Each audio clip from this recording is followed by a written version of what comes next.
Salve, salve, meus alunos, meus amigos. Aqui novamente é o professor Luciano que vos fala para mais uma aula de sociologia. Então, bom dia, boa tarde, boa noite, boa madrugada. Depende da hora que você está assistindo a esse vídeo, como eu sempre digo. Mas também gostaria de lembrar a vocês para ter rotina de estudos. Não estude cada dia num horário diferente, tudo bagunçado. Não, não faça isso.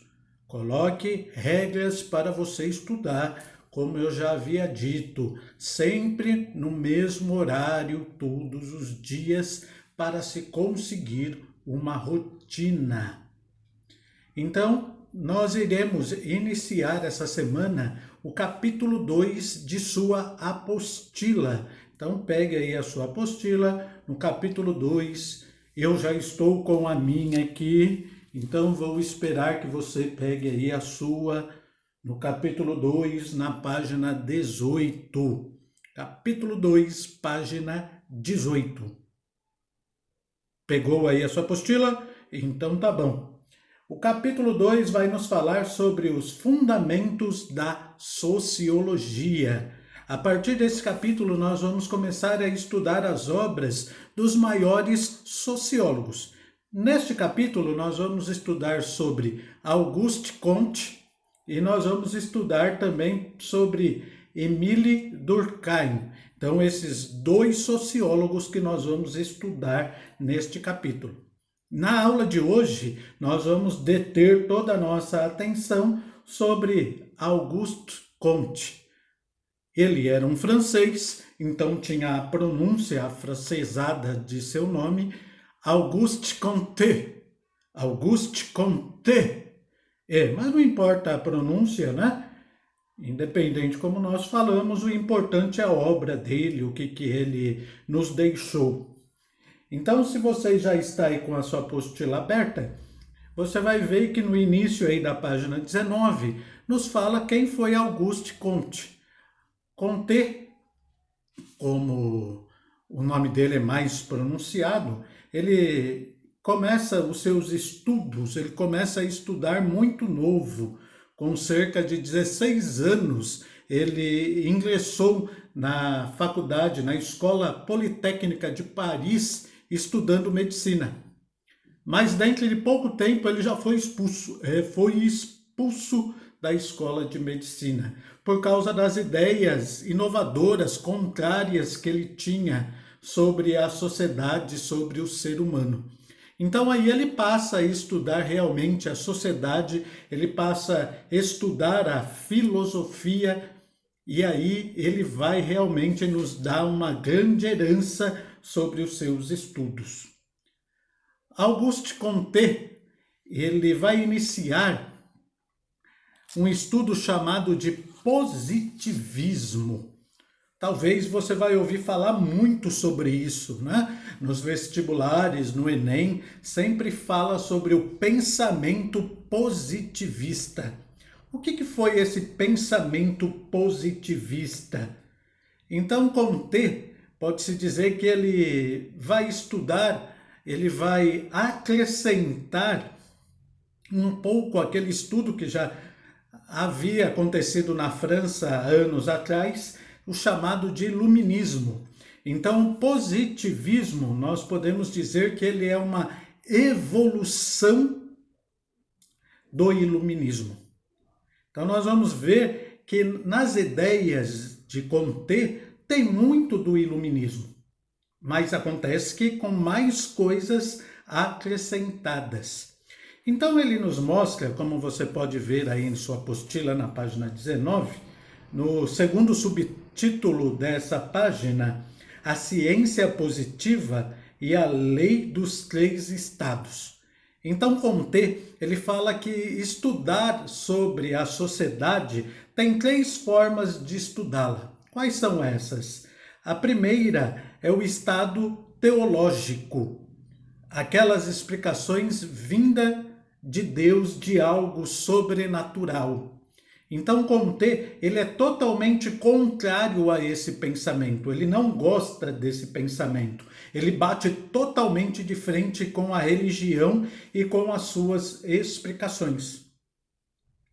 E também ele é contra o segundo estado que mostra aí, o estado metafísico. Ele é contra aquela questão de que nós, seres humanos, somos poderosos, que nós fazemos tudo a todo momento, da forma em que nós queremos, que se nós lutarmos, nós vamos conseguir. Comte, ele se contraria um pouco a isso, ele fala que não é bem assim. E aí ele vai falar do terceiro estado, o estado positivo, o positivismo, que é aquilo que ele tenta explicar, né? Então o estado positivo, o estado positivismo, segundo Comte, ele nos mostra que a nossa sociedade, ela pode ser estudada. Existem algumas razões na sociedade. Ele mostra, por exemplo, que na matemática tem as suas razões, a biologia tem as suas razões, e a sociedade, aquilo que acontece nela, também tem as suas razões. Então é através dos estudos de Comte que as ciências passam a ser um pouco dividida, passa a ter as ciências exatas, as ciências da natureza e as ciências humanas. E ele mostra que realmente a nossa sociedade dá para ser estudada. Ela tem acontecimentos e esses acontecimentos conseguem ser explicados. Como assim, talvez você esteja se perguntando, né?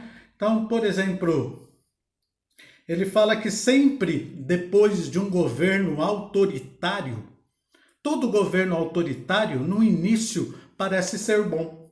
No início, muitas pessoas gostam do governo autoritário, né? Só que depois as pessoas passam a nutrir raiva, passam a não concordar muito com aquilo que o governo está fazendo.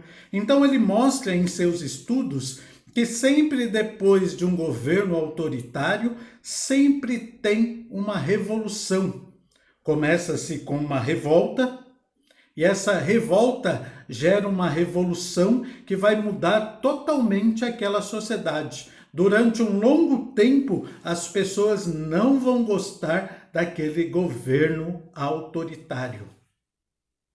Então ele explica que tem essa lógica a nossa sociedade, né? Então, dessa forma, ele explica o porquê das grandes revoluções que tinham acontecido até aquele momento. Ele explica o porquê da Revolução Francesa, que os franceses ficaram cansados de seu governo autoritário, do seu governo que não ligava para a população, que não ligava para os trabalhadores, para os camponeses, para os burgueses. Então as pessoas na França se cansam daquilo e fazem uma revolução.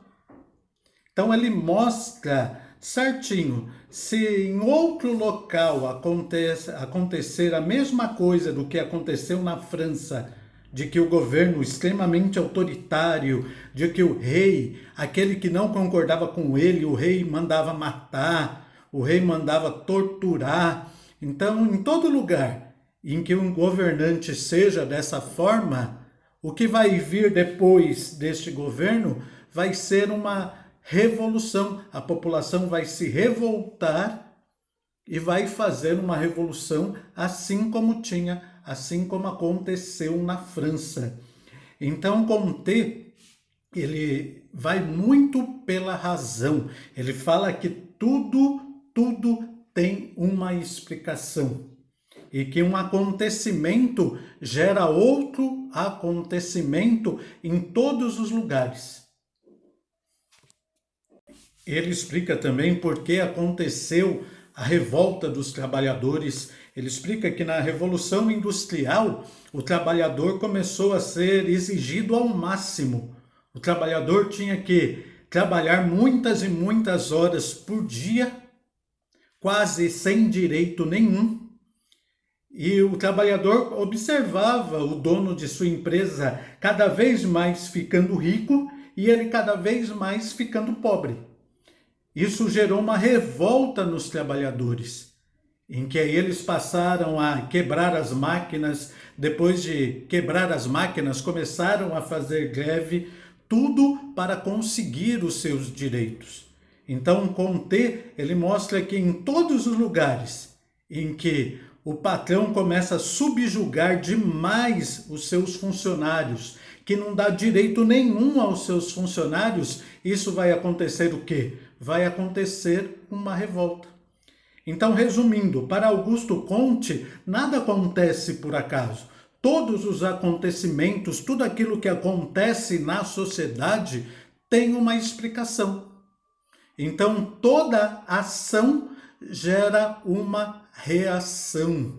Então, por isso que através do positivismo de Augusto Comte, que é uma evolução do iluminismo, aquela questão de procurar a razão em tudo. Dessa forma, Augusto Comte vai conseguir explicar a sociedade. Ele fala que dá para explicar a sociedade desta maneira. Aí inicia-se as ciências humanas. Então, este é o positivismo, buscar uma explicação lógica, uma explicação coerente e racional para tudo que acontece na sociedade. Então, este foi Augusto Comte. Então, se você observar lá na plataforma Moodle, já tem as atividades para você fazer, então acessa lá e respondam as questões propostas ali naquela atividade. Então, meus queridos, muito obrigado pela sua paciência e pela sua atenção de ter assistido esse vídeo. Um grande abraço a vocês, um grande beijo e até semana que vem, onde nós falaremos sobre Émile Durkheim. Um grande abraço e um grande beijo e piririm e pororom.